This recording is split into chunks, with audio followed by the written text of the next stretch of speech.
అరవ శ్రీధర్ కూటమి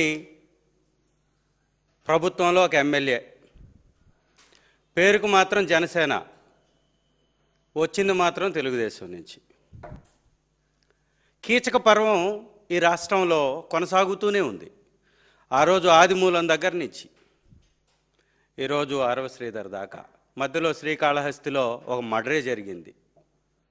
అక్రమ సంబంధాలు లోబరుచుకొని భయపెట్టి మహిళల్ని లొంగదీసుకోవడాలు, ఈ రాష్ట్రంలో వ్యవహారాలన్నీ పక్కకెళ్ళిపోయాయి. 10 విహారయాత్రలు, 3 మర్డర్లు, 6 మానభంగాలు. ఇది ఈ రాష్ట్రంలో పరిపాలన. ఎవడి మీదన్నా చర్య తీసుకుంటారా ఈ మానభంగం చేసినటువంటి ఎమ్మెల్యేల మీదంటే బేరసారాలు, వాళ్ళని వశపరుచుకొని లోబరుచుకునేటటువంటి కార్యక్రమాలు.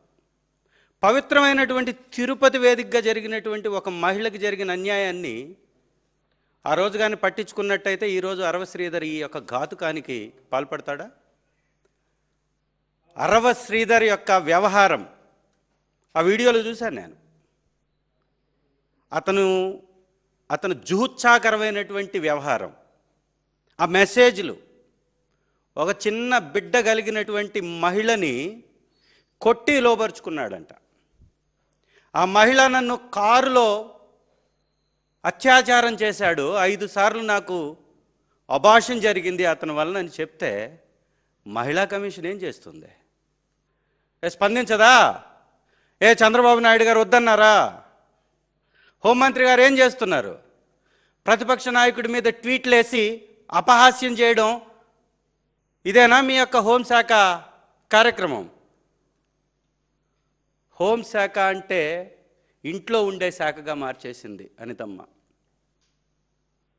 వర్క్ ఫ్రమ్ హోమ్గా చంద్రబాబు నాయుడు గారు అన్నారు కదా, పోలీసుల్ని వర్క్ ఫ్రమ్ హోమ్ నుంచి చేస్తామని. వర్క్ ఫ్రమ్ హోమ్ అనేటటువంటి విధంగా పాతాళానికి పోలీస్ వ్యవస్థను తొక్కేసింది అనితమ్మ. హోంమంత్రి గారు సాక్షాత్తు ఈ రాష్ట్ర ముఖ్యమంత్రికి ఆ మహిళ సంక్రాంతి సందర్భంగా చంద్రబాబు నాయుడు గారు కుప్పం వెళ్ళి మరి అర్జీ ఇచ్చిందంట చంద్రబాబు గారికి. ఏమండి చంద్రబాబు గారు, ఒక మహిళ మీ ఊరికి వచ్చి, మీ దగ్గరకు వచ్చి, మీకు అర్జీ ఇచ్చి, మీ ఎమ్మెల్యే నన్ను ఈ విధంగా బలత్కరిస్తున్నాడు, నాకు న్యాయం చేయండి అంటే మహిళను పట్టించుకోరా ప్రవర్తించేది? అదే మీ ఇంట్లో ఎవరినన్నా మహిళని అనకపోయినా కానీ అన్నామని చెప్పేసి బ్రహ్మాండం బద్దలైపోయినట్టుగా మాట్లాడిస్తారు. ఒక మహిళని కుప్పంలో చెట్టు కట్టేసి కొట్టారండి. కోన రవికుమార్ గారు ఒక అధికారిని ఇబ్బంది పెడితే ఆముదాల వలస ఎమ్మెల్యే ఆ మహిళ బయటకు వచ్చి వీడియో రిలీజ్ చేస్తే చర్యలు ఉన్నాయా?